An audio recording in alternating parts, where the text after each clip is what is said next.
In the old days, when the moon still walked slowly across the sky and the spirits of the river still whispered to anyone who dared to listen, there was a quiet village called Omiara. The village sat beside a long winding river that shone like a silver snake whenever the sun touched it. The people of Omiara were farmers and fishermen, and they lived with respect for the river, for they believed that spirits lived beneath its calm surface. In this village lived a young man named Unu. He was tall, strong, and gentle. His name meant think, because his mother said he always thought too much. Unu was not yet married, and many girls in the village whispered about him, but he paid them no mind. He liked to walk alone, to sit by the river, and to listen to the soft voice of the water. One hot afternoon, when the sun was bright and the air was heavy, Drew went to the river to bathe. The water was cool and sweet, and he felt fresh as he stepped out and sat on a smooth rock to dry his hair. The wind blew softly like a mother blowing on hot yam to cool it. Renu closed his eyes and enjoyed the warmth of the sun. But suddenly, two cold hands covered his eyes from behind. Vanu jumped. His heart beat fast, like a talking drum. He laughed nervously and said, "Aha! Is it Aid? Is it Kla? Is it Taiwo?" But a deep voice behind him said, "No, I am none of those." Nu froze. The hands on his face were cold, like river stones. He tried to pull them away, but the grip was strong, too strong for any human. "Who are you?" Ru whispered.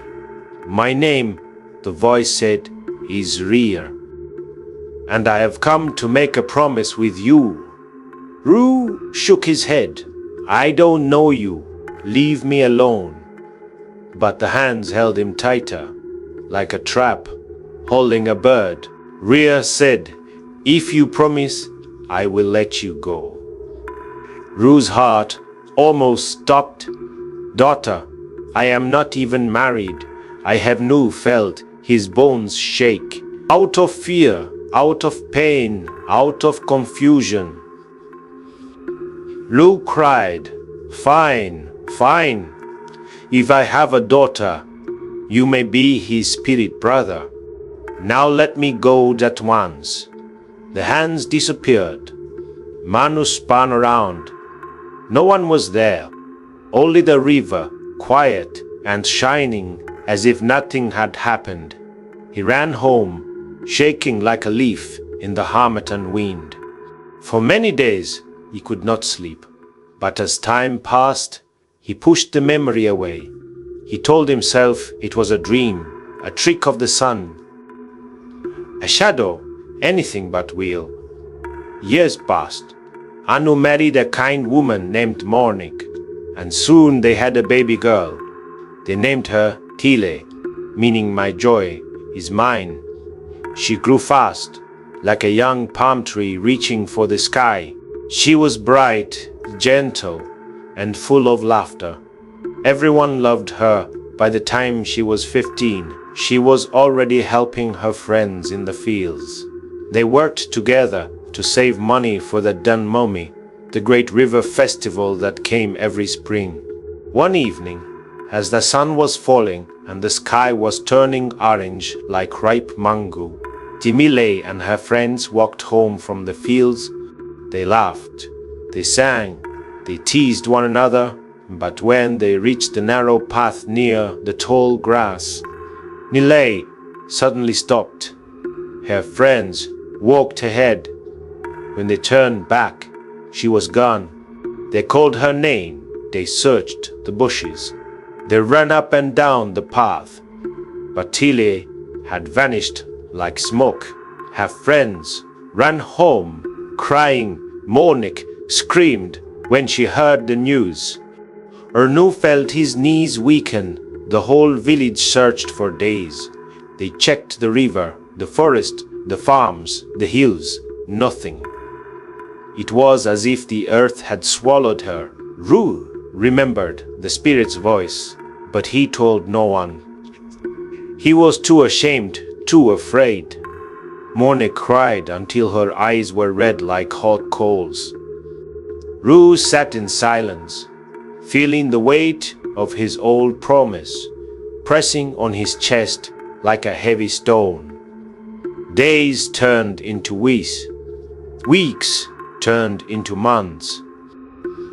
Then one night when the moon was full and bright, someone knocked on their door. "Kanok, Kanok, who is there?" A soft voice answered, "Mama, it is me." Monik threw the door open. There stood Tiele, but she was different. Her hair had grown long and wild, covering her eyes like a dark curtain. Her skin was pale, like she had not seen the sun in many moons. She held her farm basket, still filled with the tools of her friends. "My child, where have you been? We thought you were dead." Tiele spoke in a calm, strange voice. "I did not come home because Baba promised me to someone long ago." Nu's heart dropped. The memory hit him like a slap. The river, the cold hands, the spirit, the promise he whispered. "Oh, I remember. It was a spirit, a river spirit." Monik held her daughter close. "You are home now. We will not let any spirit take you again." That night, they made Tiele sleep between them. Like a baby, they held her hands. They watched her breathing. But when morning came, the bed was empty. Tiele was gone. She had returned to her spirit husband. Days later, she came again to visit. When she was leaving, Monik tried to follow her. Nile said, "Mama, you cannot follow me. My husband's world is not for humans." But Monik insisted, "A mother's heart is stronger than fear." So Tiele said, "Fine, I will drop husk on the ground. Follow the trail. Do not lose it."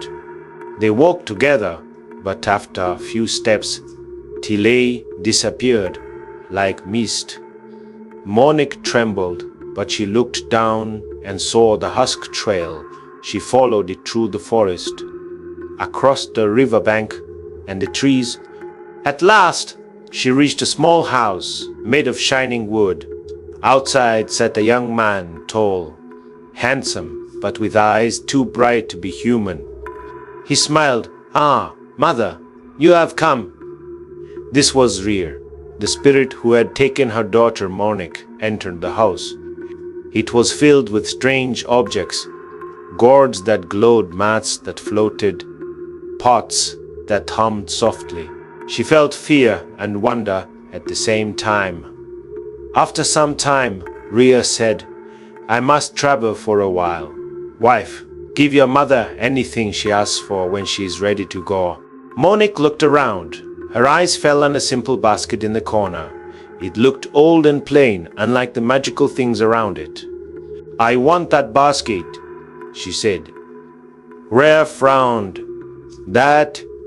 Why, it is useless." But Monik insisted. Rhea sighed. "Take it, but listen. Well, if you hear strange sounds from the basket, do not open it. Wait until you reach home. Close all doors and windows. Cover every crack. Only then may you open it."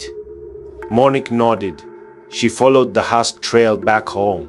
But as she walked, the basket grew heavier and heavier and heavier. Soon it felt like she was carrying a whole tree. Then she heard it. Scratch, scratch, thump, growl. Crunch. Noises came from inside the basket. The basket shook. It moved. It felt alive. Monik's heart beat fast. Sweat rolled down her face. She set the basket on the ground. It jumped. She stepped back. The noises grew louder.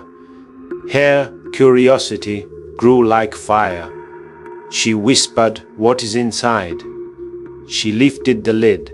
At once, animals burst out: elephants, tigers, antelope, foxes, monkeys, birds. They ran into the forest, shouting and crying and roaring. Morning screamed and slammed the lid shut, trapping the rest inside. Shaking, she carried the basket home. Inside her house, she closed every door, every window, every crack. She covered holes with cloth and wood. She made sure no air could escape. Then she opened the basket. Out came the animals we now know as domestic animals: goats, chickens, sheep, dogs, cats. They filled the house with soft sounds, gentle eyes, and warm bodies. And that is how the world received the animals that live with humans today.